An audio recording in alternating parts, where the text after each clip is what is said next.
L'heure de la résurrection. L'heure de la résurrection.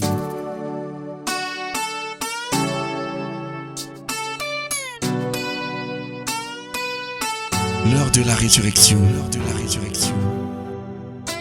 C'est l'occasion pour vous d'entrer en contact avec la puissance qui ressuscita Jésus-Christ d'entre les morts. L'heure de la résurrection. La résurrection.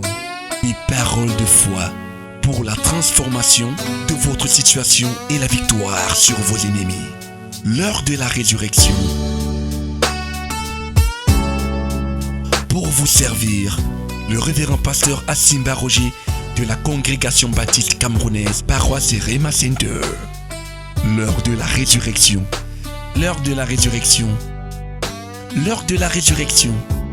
L'heure de la résurrection. La résurrection.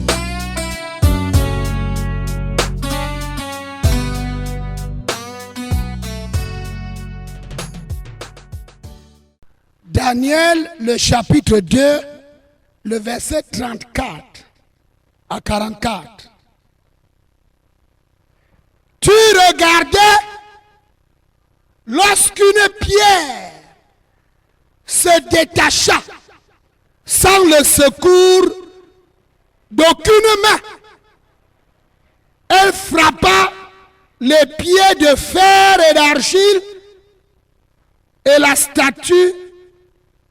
Elle est mise en pièces. Alors le fer, l'argile, les reins, l'argent et l'or furent brisés ensemble et devint comme la balle qui s'échappe d'une aire en été. Le vent les emporta et nulle trace n'en fut retrouvée. Mais la pierre qui avait frappé la statue devint une grande montagne et remplit toute la terre. Voilà le songe. Nous en donnerons l'explication devant le roi.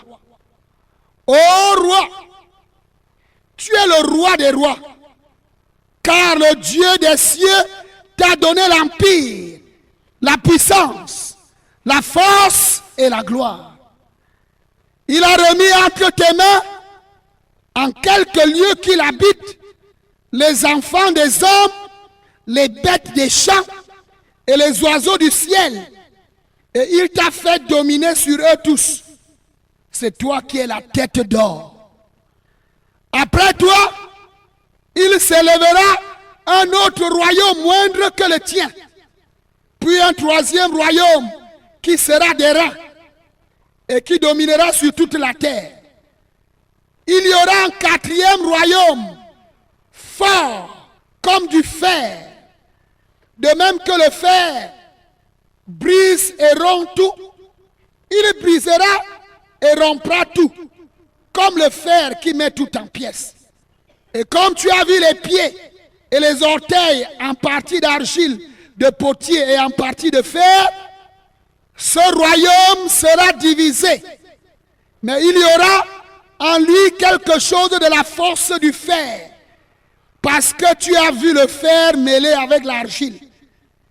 Et comme les doigts des pieds étaient en partie de fer et en partie d'argile, ce royaume sera en partie fort et en partie d'argile. Tu as vu le fer mêlé avec l'argile, parce qu'ils se mêleront par des alliances humaines, mais ils ne seront point unis l'un à l'autre. De même que le fer ne s'allie point avec l'argile. Dans le temps de ces rois, le Dieu des cieux suscitera un royaume qui ne sera jamais détruit et qui ne passera point sous la domination d'un autre peuple. Il brisera et anéantira tous ces royaumes-là. Et lui-même subsistera éternellement. Alléluia. Nous parlons ce matin du secours, la certitude du secours dans l'année qui arrive. S'il y a une chose qui est sûre pour toi, frère, c'est que tu ne vas pas manquer de secours. Cette année qui va commencer, sera une année où tu vas expérimenter un secours extraordinaire. Le Seigneur a libéré une main invisible pour te secourir. Notre Dieu est un Dieu qui secourt ceux qui espèrent en lui. Il a dit, je ne t'abandonnerai pas. Je ne te délaisserai pas. Je serai avec vous tous les jours jusqu'à la fin du monde. Jésus est venu sur la terre pour établir le dernier royaume mondial. Le roi Nebuchadnezzar, dans son palais, a un songe. Un songe qui le trouble. Non seulement il a le songe, mais il oublie le songe. Il demande à tous les sages, à tous les magiciens, si vous lisez à partir du verset 1 du chapitre 2 de Daniel, il demande à tous les magiciens, les enchanteurs, de venir lui donner non seulement le rêve qu'il a eu, mais l'explication. Parce qu'il était convaincu qu'il y avait un message dans ce rêve. Le roi qui avait réussi à conquérir le monde entier était troublé dans sa chambre, sans qu'aucun ennemi ne soit là. Parce que Dieu l'a visité. Oh, dis amen à haute voix. Le roi que le monde entier redoutait. Le roi qui avait réussi à conquérir toutes les capitales de tous les royaumes. Et à assujettir les rois de ces royaumes-là. Il avait établi un royaume mondial. Il avait ses gouverneurs partout dans le monde qui lui rendaient compte. C'est ce qu'il décidait qu'on appliquait partout dans le monde. Il avait réussi à assujettir tous les hommes. Mais la Bible dit que Dieu lui a rendu visite dans sa chambre. Le gars tremblait comme une feuille. Il a perdu le sommeil. Oh frère, c'est pour te dire qu'aucun homme n'est au-dessus de Dieu. Tu n'as pas entendu ce que j'ai dit? C'est pour cela que David dit, l'Éternel est mon secours. Que peuvent me faire les hommes? Parce qu'il connaissait celui devant qui tous les hommes tremblent. Oh, dis amen à haute voix. Et c'est celui-là que tu as reçu. C'est celui-là que tu as accepté. La Bible dit, il a appelé tous ces sages. Et il leur a demandé, dites-moi d'abord le songe que j'ai eu. Et deuxièmement, dites-moi l'explication de ce songe. Les sages ont dit qu'aucun homme ne peut faire ça. C'est impossible. Le roi s'est mis en colère. Le roi est devenu rouge. Il a dit que si vous ne me dites pas ça, je vous tue tous. Les magiciens ont continué à plaider. Le roi s'est levé, il a dit que la séance est levée. Il a appelé Arioch, le général. Il lui a dit, amène tous ces gens pour les tuer. La réunion est finie. Daniel, qui était un des hommes sages, et qui était tellement occupé par ses fonctions administratives, était dans son bureau en train de travailler. Mais il était parmi les sages. Quand le général et ses soldats sont entrés dans son bureau pour lui dire qu'elle sort, tout le monde de vous, tous vous devez mourir. Daniel dit que c'est comment? Le roi dit que tous les sages doivent mourir. Tous les hommes sages, tous ceux qui se disent puissants, tous ceux qui disent qu'ils ont des pouvoirs. Daniel dit que qu'est-ce qui s'est passé? Le général d'armée lui dit, c'est parce que personne n'a pu lui donner le songe et interpréter. Daniel a dit, amène-moi devant le roi. On a amené Daniel devant le roi, il a dit au roi, donne-moi quelques jours. Je vais t'apporter ce que tu as demandé. Oh, dis amen à haute voix. Et le roi a dû suspendre son verdict. Daniel est allé retrouver Shadrach, Meshach, Abednego. Et il leur a dit, les gars, il est impératif que notre Dieu se manifeste. Sinon, nous allons tous mourir. La Bible dit qu'ils ont fait une nuit de prière. Et vers la matinée, alors qu'ils dormaient, Dieu a montré à Daniel exactement le songe que le roi avait eu. Et Dieu a donné à Daniel l'explication du songe. Parce que quoi? Parce que Daniel était un homme qui s'était mis à part. Oh, dis amen à haute voix. Daniel vivait dans une époque et Daniel avait compris la volonté de Dieu pour son époque, dans quelle époque Daniel vivait-il? Parce qu'il est important que nous comprenions d'abord à qui est-ce que Dieu apporte le secours. Dieu ne donne pas son secours à n'importe qui. Est-ce que quelqu'un entend ce que je dis? Non. Dieu ne donne pas son secours à tout le monde. Il y a des conditions à remplir pour bénéficier du secours de Dieu. Il faut savoir dans quelle époque nous vivons. Nous vivons dans une époque particulière. L'époque où Dieu a décidé que la ville de Jérusalem, la ville sainte, devait être foulée par les païens. Est-ce que quelqu'un entend ce que je dis? Daniel vivait dans cette époque-là.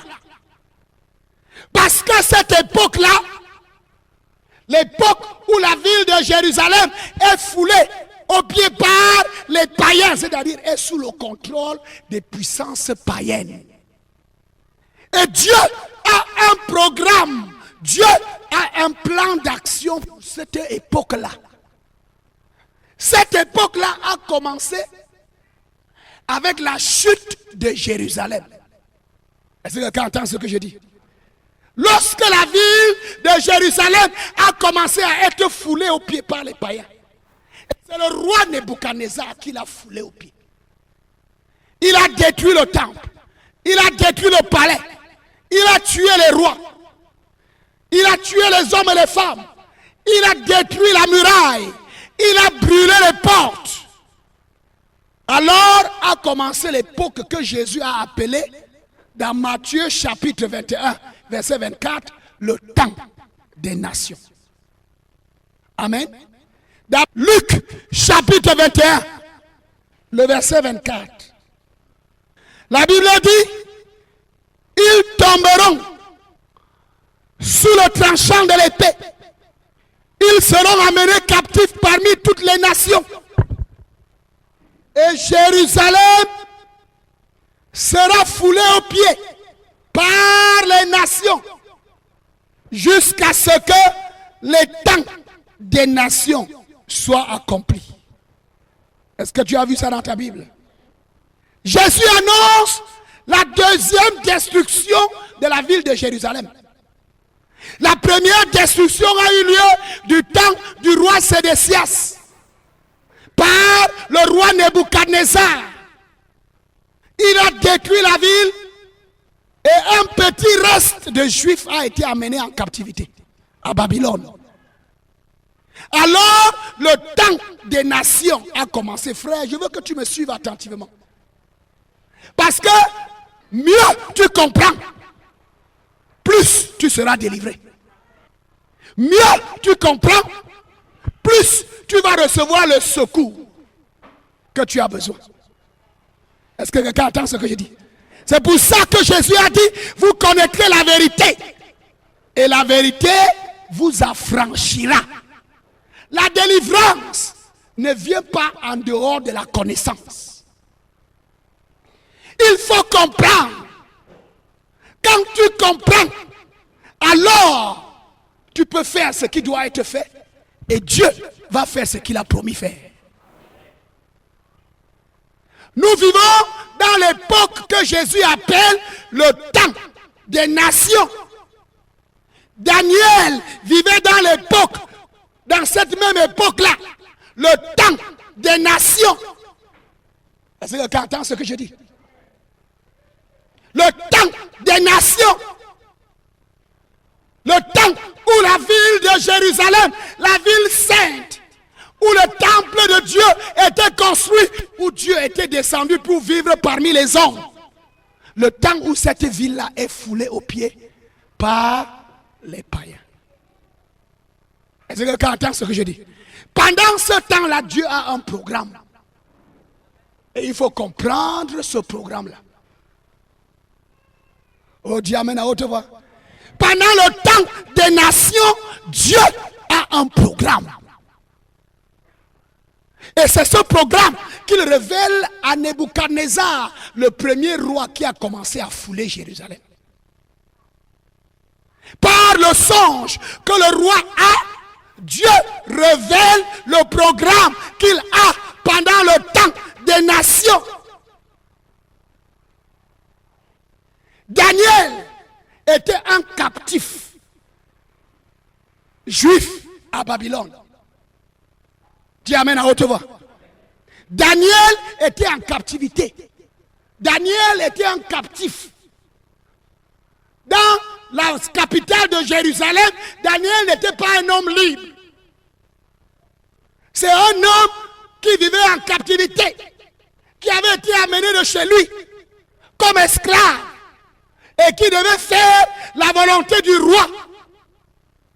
Il devait servir le roi. Le temps des nations. Amen.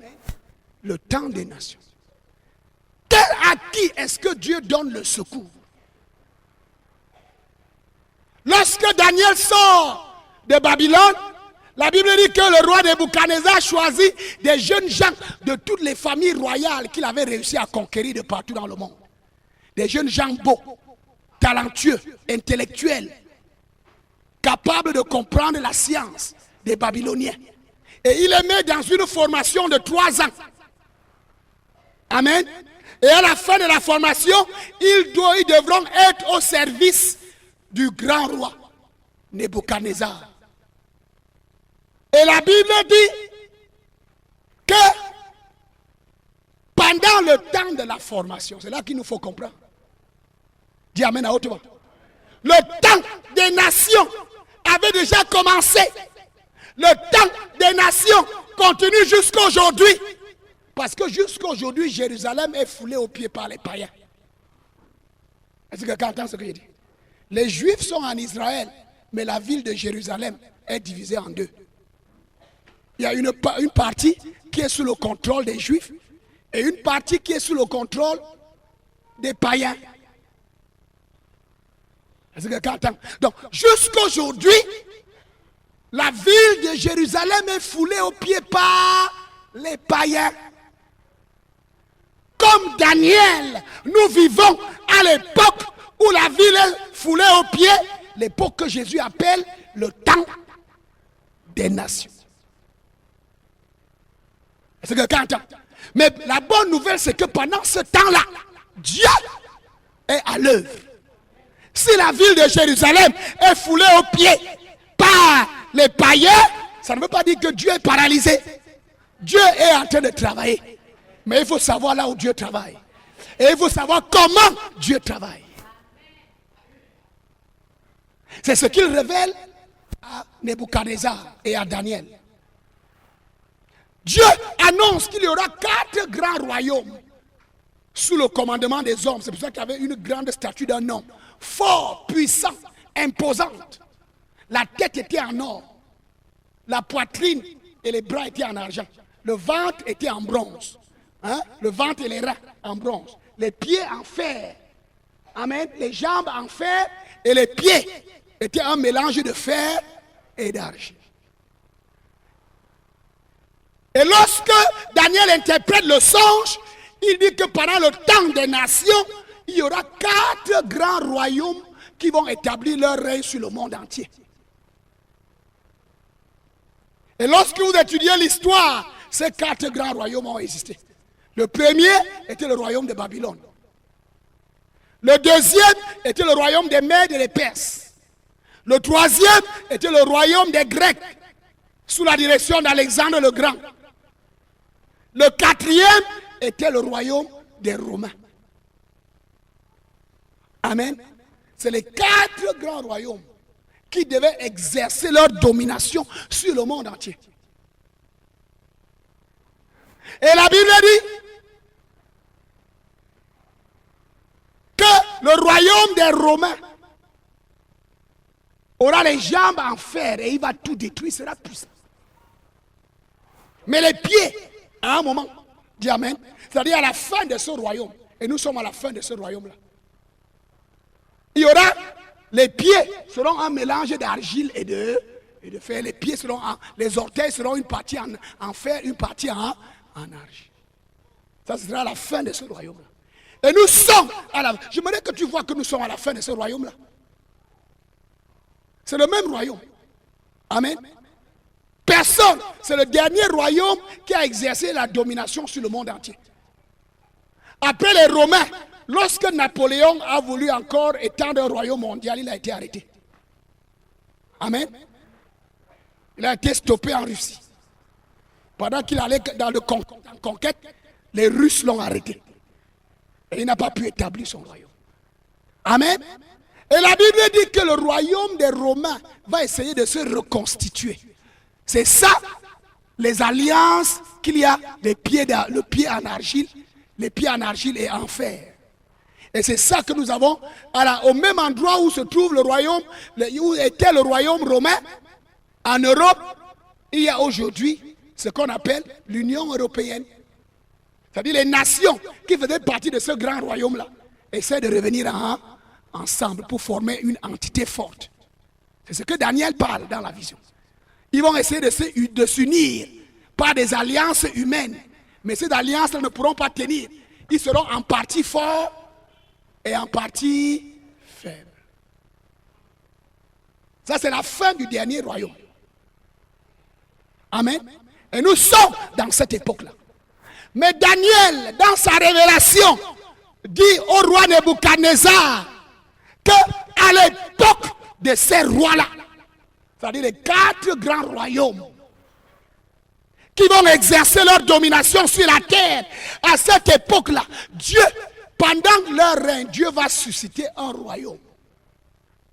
Daniel dit au verset 44 du chapitre 2, dans le temps de ces rois, le Dieu des cieux suscitera un royaume qui ne sera jamais détruit et qui ne passera point sous la domination d'un autre peuple.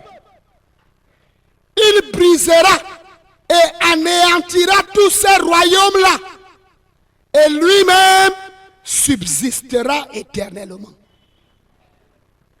À l'époque de ces rois-là, à l'époque où ces rois-là seront encore en train d'exercer leur domination, le système qu'ils auront établi sera encore fonctionnel sur la terre. Parce que ces 4 royaumes-là sont succédés. Et chacun a hérité de ce que l'autre avait. Est-ce que quelqu'un entend? Quand les Mèdes et les Perses arrivent, ils héritent du système babylonien. Lorsque Alexandre le Grand et les Grecs arrivent, ils héritent du système des Mèdes et des Perses. Lorsque les Romains arrivent, ils héritent du système d'Alexandre le Grand et de tous les autres systèmes qui ont vécu avant. Amen. Mais la Bible dit à l'époque de ces rois-là, un autre royaume va venir. Un royaume qui n'aura rien à faire avec l'héritage des 4 autres royaumes.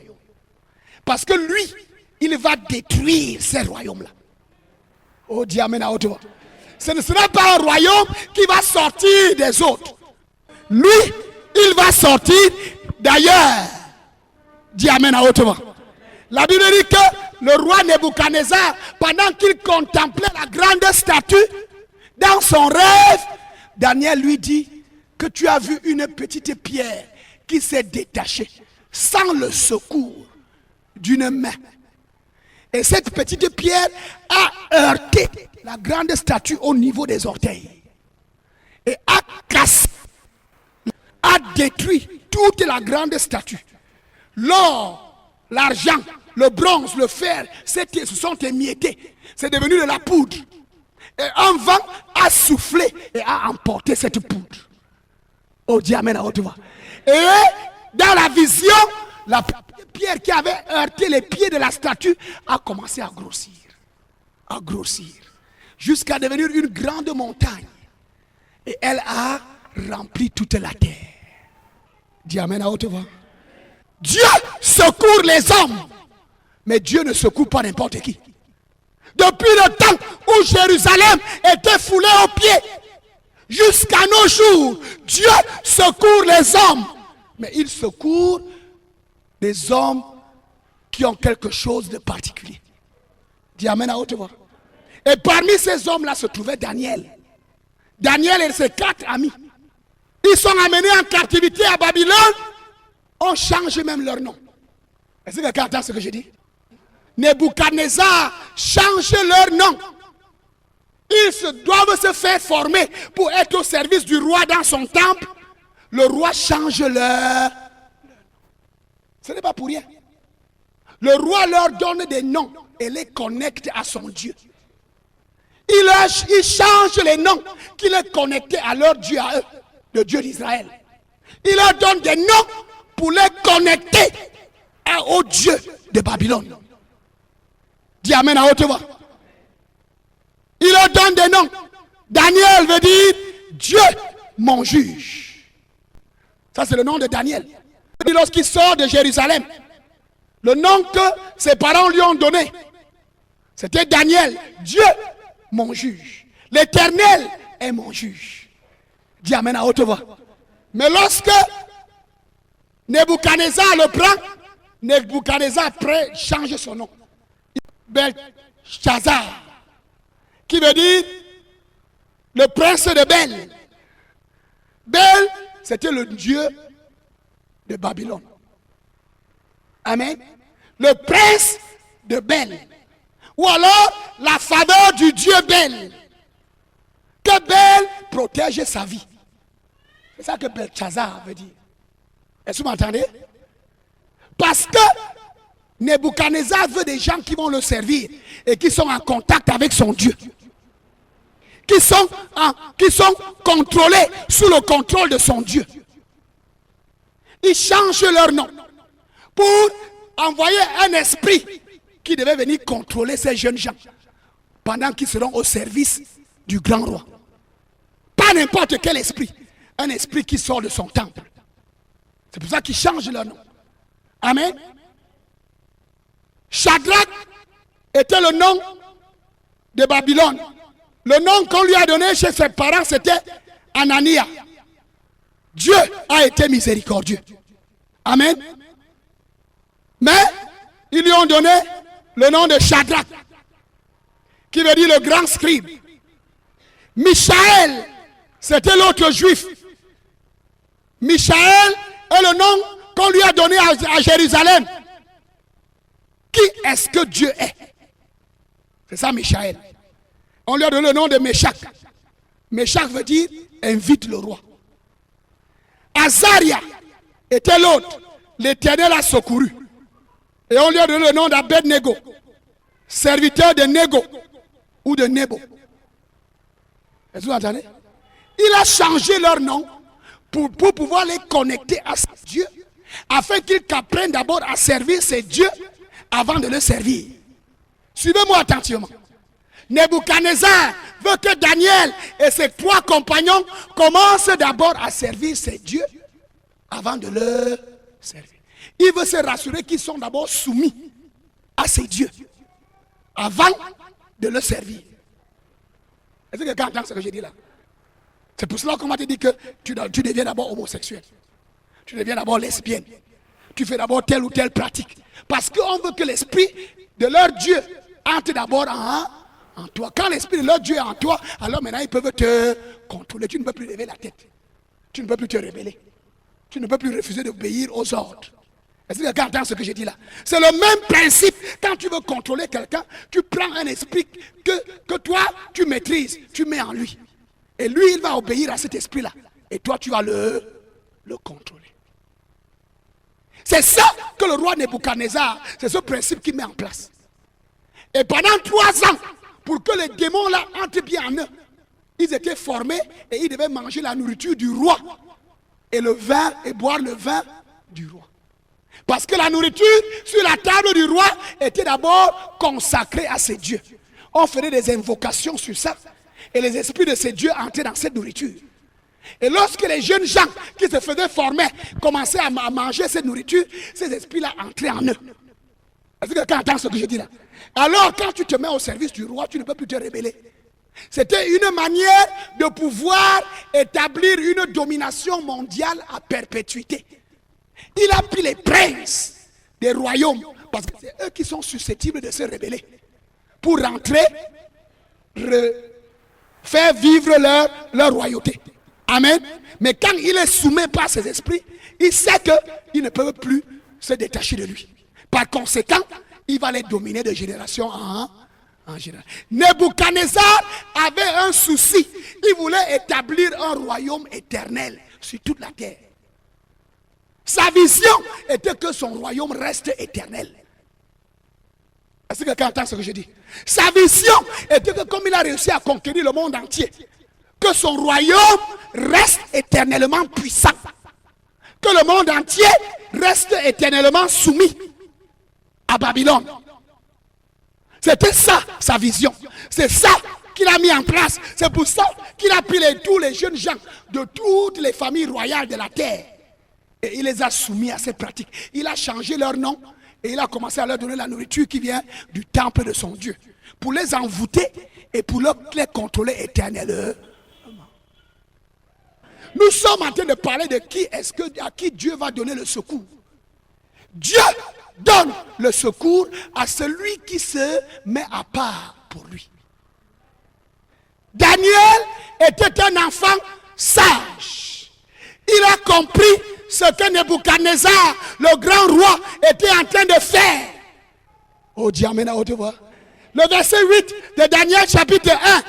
La Bible dit que Daniel prit dans son cœur la résolution de ne pas se rendre impur en consommant les mets du roi et en buvant de son vin.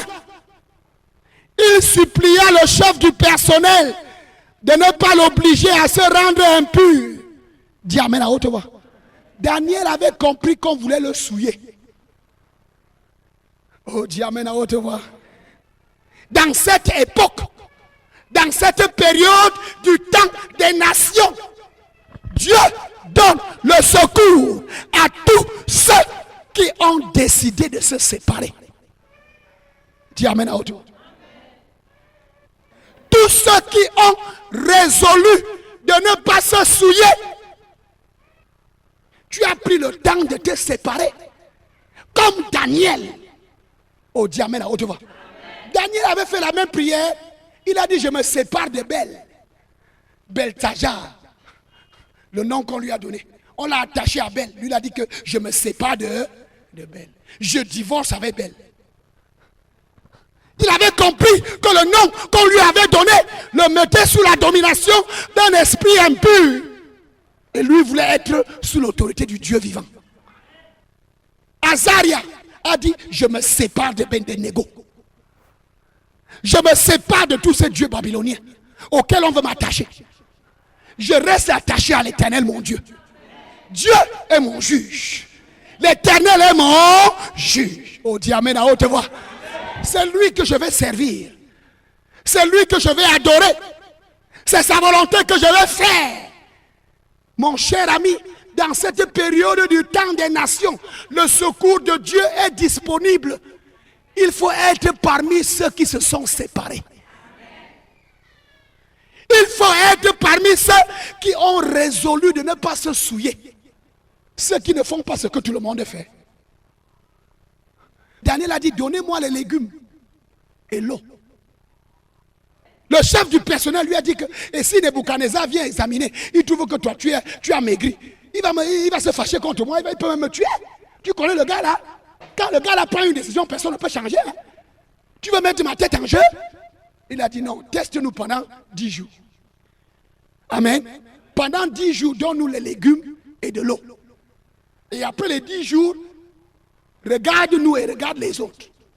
Après, tu vas décider. Il croyait en son Dieu. Oh, dis amen à haute voix. Il croyait en son Dieu. Parce que la Bible dit, tu n'auras pas d'autre Dieu devant ma face. Ceux qui reçoivent le secours de Dieu sont ceux qui se séparent de toute forme d'idolâtrie. Ceux qui se séparent de toute forme d'idolâtrie. Ils refusent le faux Dieu. Ils divorcent avec les faux dieux. Les faux dieux avec lesquels on les a attachés par les noms qu'on leur a donnés. Les faux dieux avec lesquels auxquels on les a attachés chez les marabouts et les guérisseurs et les féticheurs. Ils prennent le temps pour se séparer. Au diamètre à haute voix. Des dieux des cercles mystiques et des cercles exotériques. Il prend le temps de se séparer de ce Dieu-là. Celui-là est sûr que Dieu, le Créateur, va lui apporter le secours. Au diamètre à haute voix. Daniel a dit que examine-nous. Après 2 jours, il a examiné les 4 Hébreux. Ils étaient différents. La Bible dit qu'ils avaient plus d'un bon point. Ils étaient meilleurs que les gars qui mangeaient la nourriture du roi et qui buvaient le vin du roi. Arioch, le gars dit, le chef du personnel dit que c'est bon. Il était content de prendre la nourriture du roi et d'amener ça chez lui. Amen. La nourriture des 4 jeunes gens, il amenait ça chez lui. Et lui, il leur donnait, il préparait les légumes pour leur donner avec l'eau. Mon cher ami, tu veux que Dieu vienne à ton secours, tu dois te séparer des faux dieux. Tu dois te séparer des esprits des ancêtres. Tu dois te séparer des dieux du village. Parce qu'il y a un seul Dieu, le Créateur du ciel et de la terre, le Père de notre Seigneur Jésus-Christ. Est-ce que quelqu'un entend ce que je dis là? Il y a les gens qui passent leur temps à communier avec les esprits du village, les esprits des ancêtres, les morts, qui viennent leur parler dans les rêves ou le jour, leur disent ce qui est. Mon ami, tu es perdu. Je dis que tu es perdu. Si tu es dans ces pratiques-là, tu es perdu. Tu dois te repentir. Tu dois te tourner vers le Créateur. Parce qu'il a dit que les dieux qui n'ont pas créé le ciel et la terre disparaîtront. Et tous ceux qui les adorent disparaîtront avec eux. Mais toi qui se sépares, son secours est ton partage. Je dis que son secours est ton partage. Daniel, Shadrach, Meshach, Abednego se sont séparés. Et à la fin des 3 ans de formation, la Bible dit qu'à l'examen final, ils étaient 10 fois supérieurs. Ceux qui mangeaient les légumes et qui buvaient de l'eau étaient 10 fois. Parce que la Bible dit que l'Éternel leur donna la sagesse, l'intelligence, la connaissance. Dieu les a distingués. Parce qu'ils ont choisi Dieu. Et moi je veux te dire que cette année qui commence, comme tu as décidé de vivre avec lui et pour lui, il va te distinguer. Je dis qu'il va te distinguer. Comme tu décides de marcher dans ses voies, ça que Dieu vient secourir, écoutez-moi, sont ceux qui sont reliés avec lui par sa parole. Dis amen à haute voix. Daniel et ses 3 compagnons ont dit, nous on veut faire, même comme on est en territoire païen, étranger, captif, nous voulons faire ce que notre Dieu dit. Nous voulons marcher selon sa parole. Nous voulons vivre selon ses principes. Et sa parole dit, tu n'auras pas d'autre Dieu devant ma face. Tu ne serviras pas d'autre Dieu. Dis amen à haute voix. Daniel et ses compagnons connaissaient les commandements de Dieu. Et ils ont pris la résolution de vivre comme la parole de Dieu dit. Pas comme le système mis en place dit. Parce qu'il y a beaucoup de gens qui obéissent au dogme plutôt que à la parole de Dieu. Daniel et ses compagnons ont résolu de vivre selon la parole de Dieu. Ceux qui reçoivent le secours de Dieu sont connectés à lui par sa parole. Que fais-tu de la parole de Dieu dans ta vie? La grande question c'est, quelle est la place que la parole de Dieu a dans ta vie? Si la parole de Dieu trouve sa place dans ta vie, tu auras le secours de Dieu. Quelle que soit la condition dans laquelle tu te trouves, quelles que soient les circonstances dans lesquelles tu te trouves, il y a une main invisible qui va venir à ton secours. Oh, dis amen à haute voix. Parce que quand tu reçois la parole, tu reçois la vie de Dieu. Quand tu reçois la parole de Dieu, tu reçois la vie de Dieu. Quand tu reçois la parole de Dieu, la main invisible qui a créé l'univers, c'est elle qui commence à agir dans ta vie. Quand tu décides de commencer à vivre selon la parole de Dieu, la main invisible va commencer à agir dans ta vie. La Bible dit qu'une pierre sans le secours d'une main, elle s'est détachée. Sans le secours, tu n'as pas besoin du secours humain. Que tout le monde soit contre toi, ce n'est pas grave. Oh mon frère, si tout le monde est contre toi, réjouis-toi. Parce que la main invisible de Dieu est derrière toi. La main du Créateur est derrière toi. Son secours est pour toi. Aucun homme ne peut rien te faire. Aucun malheur ne t'arrivera. Les hommes peuvent se lever. Ils ne vont rien faire contre toi. Oh Dieu, amen à haute voix. Lisez l'histoire de ces jeunes gens. Amen. Même quand le roi dit qu'adorer mon Dieu que j'ai mis, il a battu une grande statue. Amen. Parce qu'après l'interprétation de Daniel, ces magiciens et les gens de son royaume vont aller. Ah, ce que Daniel dit là est faux. C'est faux. La vision que tu as eue, l'interprétation, c'est que tu dois faire un Dieu que tout le monde doit adorer. C'est ça qui est au chapitre 3. Est-ce que vous m'entendez? Après l'interprétation de Daniel, le gars a barré l'interprétation de Daniel. Il a reçu l'interprétation de ces enchanteurs qui lui ont dit que non, c'est vrai le rêve que Daniel a dit. C'est vrai. Mais l'interprétation qu'il a donnée n'était pas bonne. Tu dois construire une grande statue. Le monde entier doit adorer et servir cette... Est-ce que vous m'entendez? Et la Bible dit que Shadrach, Meshach et Abednego ont dit au roi, on ne peut pas adorer ton Dieu. On ne peut pas se prosterner. Lorsque tu as résolu de ne pas te prosterner devant les idoles, tu auras le secours. La Bible dit, le roi a dit, jetez-les dans le feu. Qu'est-ce qui s'est passé? On les a jetés dans le feu, ils sont ressortis. Le feu ne les a pas brûlés. Parce qu'ils ont reçu le secours de l'É. Et le roi a commencé à découvrir que l'affaire de Daniel, si le Dieu de Daniel, c'était un vrai Dieu. Il a commencé à signer les décrets. Celui qui s'amuse avec le Dieu de Daniel, le Dieu de Shadrach, Meshach et Abednego. Parce que ces dieux ont commencé à souffrir. On a voulu les garer. Il a vu le Dieu de Daniel. Il a vu le Dieu de Shadrach. Et il a compris qu'il y a un autre royaume qui est au-dessus de son royaume. Il a commencé à comprendre qu'il y a un autre roi qui est au-dessus de lui. Dont les décrets sont au-dessus de ses décrets à lui. Qui change les décrets des hommes. Oh Dieu, amen à haute voix. Et moi je te dis que quels que soient les décrets que les hommes ont signés contre toi, dans cette année qui commence, ces décrets-là seront révoqués. Je dis que ces décrets-là seront révoqués. Dans ta vie, ces décrets-là seront sans effet. Quels que soient les décrets dans le monde de la sorcellerie, dans le monde de l'occultisme, dans le monde de la magie, quels que soient les décrets qu'on aura signés contre toi, ces décrets ne vont pas agir.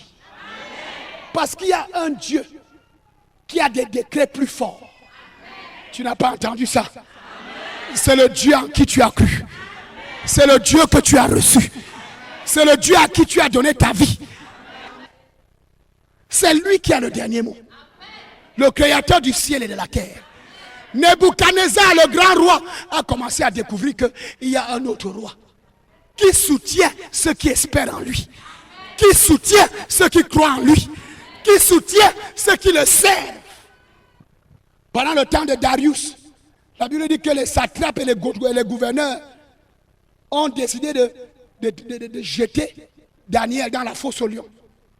Même le roi ne voulait pas. Mais comme il avait déjà signé le décret, c'était un décret irrévocable. Amen. Parce qu'il avait dit, le décret était que pendant un mois, c'est lui seul qu'on doit adorer. Parce que les ennemis de Daniel voulaient attraper Daniel. Ils ont cherché comment attraper Daniel. Ils ont dit qu'on ne peut pas attraper ce gars si ce n'est un des choses qui concernent son Dieu. Nous allons faire un décret qu'on ne doit plus adorer un autre Dieu, on ne doit plus servir un autre Dieu, on doit plutôt adorer rien que le roi. Et tous les satrapes des 127 provinces et les autres gouverneurs, les administrateurs, ils sont venus dire au roi, signe le décret. Pendant un mois, c'est toi seul qu'on doit prier, c'est toi seul qu'on doit adorer. En réalité, ce qu'ils cherchaient, c'est comment attraper Daniel. La Bible dit que quand on a signé le décret, Daniel a continué à aller dans la chambre de prière. Et 3 fois par jour, il priait. Et pendant qu'il priait un jour, tous ces gens sont entrés dans sa chambre de prière. On l'a arrêté. On l'a amené chez le roi pour dire que Daniel, il ne respecte pas tes décrets. Le roi a donc compris pourquoi est-ce que les gens lui ont fait signer le décret. Le roi a mis les mains sur la tête. Parce que la Bible dit que Daniel était plus distingué. Et il cherchait à élever Daniel au-dessus de tous les autres. Et les autres qui étaient jaloux ont dit maintenant on va savoir. Et là, le décret disait que si tu pries un autre Dieu, on te jette dans la fosse au lion. Le roi a commencé à pleurer. Il a dit amenez-le, je ne peux plus changer. Quand on a amené Daniel, il est parti dire à Daniel, Daniel, que le Dieu que tu sers continuellement, que ce Dieu-là te délivre. C'est le roi qui a signé le décret et qui ne pouvait plus changer le décret. Il va dire à Daniel, avant qu'on le jette, que le Dieu que tu sers continuellement te délivre. Oh, dis amen à haute voix. Et moi je veux te dire que le Dieu que tu as décidé de servir, il va te délivrer. Il va te délivrer. Quels que soient les plans que les méchants, tes ennemis vont faire contre toi, ça ne va pas marcher. Dis à haute voix, ça ne va pas marcher. Dis ça à haute voix, mon frère. Quels que soient les plans, quelles que soient les ruses, quels que soient les projets qu'ils vont former pour te détruire, oh Dieu que tu sers continuellement, le Dieu que tu sers fidèlement, le Dieu que tu sers de tout ton cœur, oh, il va renverser les plans des méchants. Je dis qu'il va renverser les plans des méchants. Je dis qu'il va détruire les projets des méchants. Aucun de leurs projets ne va réussir. Quand on a jeté Daniel, le roi est rentré, il n'a pas mangé, il n'a pas bu, il s'est couché, il était triste. Tôt le matin, la Bible dit qu'il est allé à la fosse au lion. Et quand il est arrivé, il a demandé, Daniel, est-ce que ton Dieu a pu te délivrer? Et la Bible dit que du fond de la fosse, Daniel a dit que le roi vive éternellement.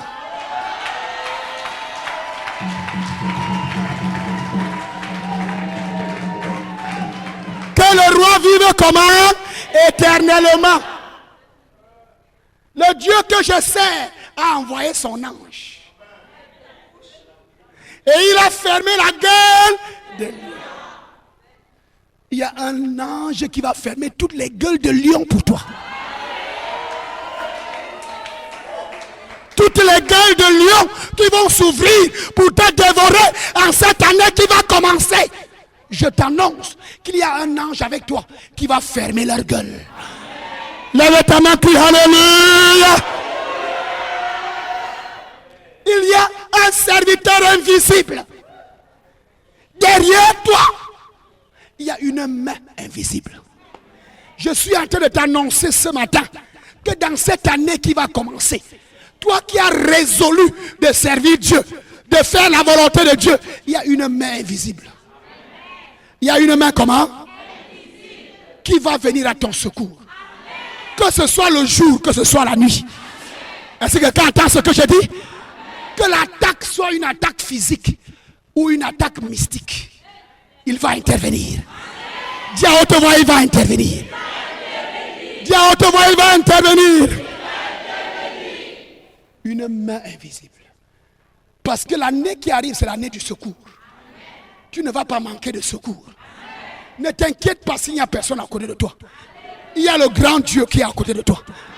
Où que tu sois ma soeur, où que tu sois mon frère, quelles que soient les circonstances négatives dans lesquelles tu te trouveras, il y a un Dieu, le Créateur.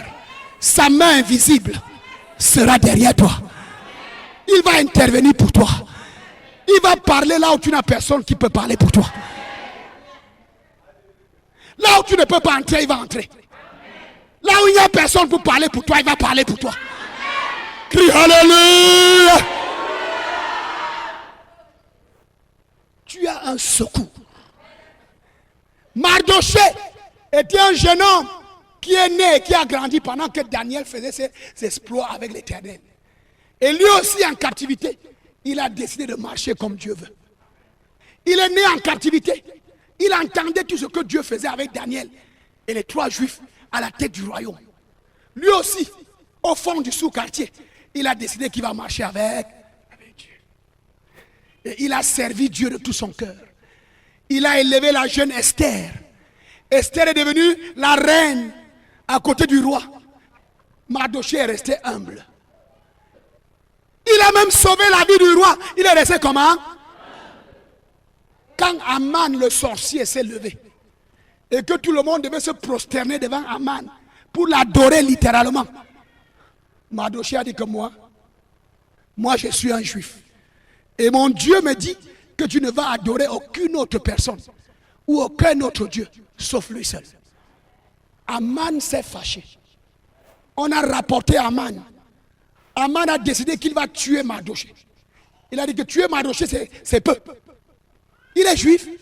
Il a signé un décret qu'on doit tuer tous les juifs le 13e jour du 12e mois.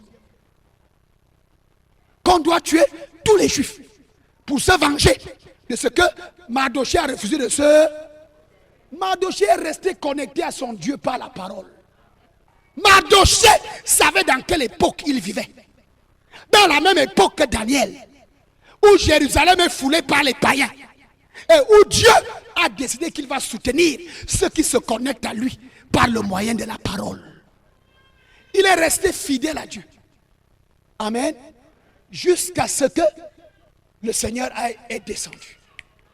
La Bible dit qu'il a dit à Esther, au chapitre 4, verset 13.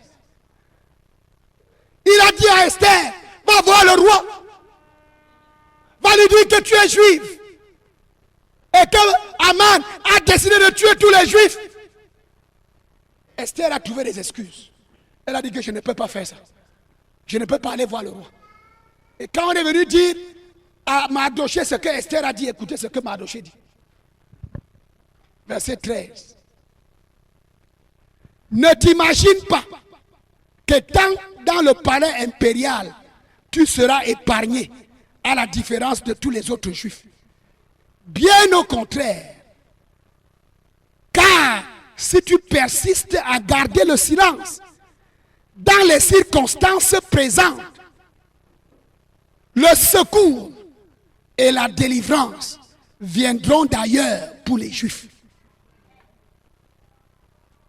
Mardochée était sûr d'une chose, c'est que le secours vient. C'est que le décret des méchants ne pouvait pas le détruire. C'est que le décret des méchants ne pouvait pas exterminer le peuple de Dieu. Il était sûr que le secours arrive. Il dit, Esther, comme toi tu es dans le palais du roi, tu crois que là-bas là, tu seras épargné. En tout cas, si tu te tais, sache que le secours et la délivrance viendront où? D'ailleurs. Il était sûr de lui. Parce qu'il connaissait son Dieu.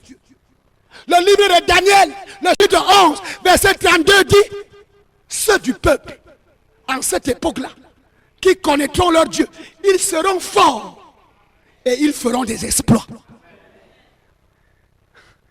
Mardochée connaissait son Dieu. Mardochée dit à Esther, si tu veux, tu te tais. Tant pis pour toi. Tu te tais, tu vas périr. Mais sache que pour moi et pour les Juifs, le secours vient. Oh Dieu, ce qui est sûr, Dieu va intervenir. Ce qui est sûr, il y a un secours qui vient. C'est pour cela que je te dis, frère, toi qui as décidé de détourner tes yeux de tous les autres faux dieux et qui as décidé de lever les yeux vers l'Éternel. S'il y a une chose qui va entrer dans ta famille, c'est le secours. S'il y a une chose qui va entrer dans ta carrière, c'est le... C'est quoi? Une chose qui est sûre, que tu vas recevoir en cette année qui arrive, c'est le secours. En d'autres mots, tu ne connaîtras pas la honte. Tu ne seras pas dans la confusion. Aucun malheur ne t'arrivera. Tous les sorciers qui se lèveront, ils seront à terre. Tu vas marcher sur eux. Dieu a laissé que les païens foulent Jérusalem. pour que ceux qui le reçoivent en lui et qui deviennent eux-mêmes la montagne de Sion, eux, ils foulent les païens. Ceux qui reçoivent la parole de Dieu, ceux qui vivent par la parole de Dieu, Dieu vient habiter en eux. C'est eux qui deviennent la Jérusalem. C'est eux qui deviennent l'habitation de Dieu. C'est eux qui deviennent le lieu où Dieu habite, où Dieu agit, où Dieu parle. La Bible dit, ne savez-vous pas que votre corps est le temple du Saint? Tu deviens la nouvelle Jérusalem. Dieu a laissé que l'ancienne Jérusalem soit foulée aux pieds pour que la nouvelle Jérusalem exerce sa domination. Et la nouvelle Jérusalem, c'est qui? C'est ceux en qui il habite. Avant, il habitait à Jérusalem. Maintenant, il habite dans les cœurs des hommes. Et il habite dans ton cœur. C'est lui que tu as choisi. C'est lui que tu as reçu. C'est lui que tu as appelé dans ta vie. Et il habite en toi. Dis amen à haute voix. Il dit qu'ils te feront la guerre, mais ils ne te vaincront pas. Pourquoi? Parce que Dieu habite en toi. Personne ne pourra te détruire. Personne ne pourra te renverser. En cette année qui arrive, le secours est ton partage. J'ai dit que le secours est ton partage. Sur tous les plans, à tous les niveaux. Dans ton village comme en ville, le secours est ton partage. Tu ne connaîtras pas la honte. Tu ne seras pas dans la confusion. Tous ceux qui vont se lever contre toi, c'est eux qui vont tomber. Je dis que c'est eux qui vont tomber. Il y a beaucoup de gens qui vont voir les astrologues, qui vont maintenant lire l'horoscope, qui vont essayer de lire les choses qu'on lise leurs mains pour leur dire qu'est-ce que l'avenir réserve. Ce n'est pas pour toi. La parole de Dieu te dit ce que l'avenir te réserve. Et la parole de Dieu te dit qu'ils te feront la guerre, mais ils ne te vaincront pas. La parole de Dieu te dit le secours va venir chez toi tous les jours. La parole de Dieu te dit qu'il y a un ange derrière toi qui va fermer les gueules de tous les lions. Tous les lions qui rôdent autour de ta maison, tous les lions qui rôdent autour de tes enfants, tous les lions qui rôdent autour de ton mari, tous les lions qui rôdent autour de tes affaires, il y a un ange qui va fermer leur gueule et qui va te délivrer. Parce que Dieu ne va pas t'abandonner. Le secours vient. Dis à toi, mon âme, bénis l'Éternel. Mon âme, réjouis-toi en l'Éternel. Parce que tu auras le secours. Le jour comme la nuit. Tu auras le secours. Devant tous tes adversaires, tu auras le secours. Mon âme, tu ne seras pas abandonné. Le secours est ton partage. Mon âme, pousse des cris de joie. Mon âme, pousse des cris de joie. Réjouis-toi dans le Seigneur. Parce que le secours est ton partage. En cette année qui arrive, je marche sur les serpents. Je marche sur les scorpions.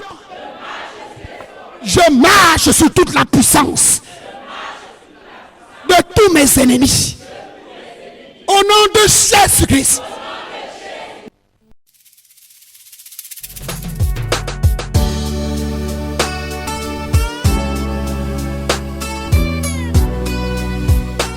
C'était l'heure de la résurrection présentée par le pasteur Asimba Roger de la congrégation baptiste camerounaise Rema Center.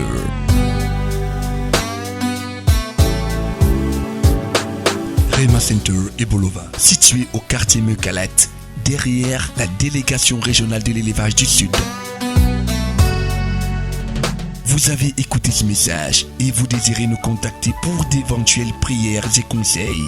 N'hésitez pas à contacter nous à ces numéros 674 32 63 81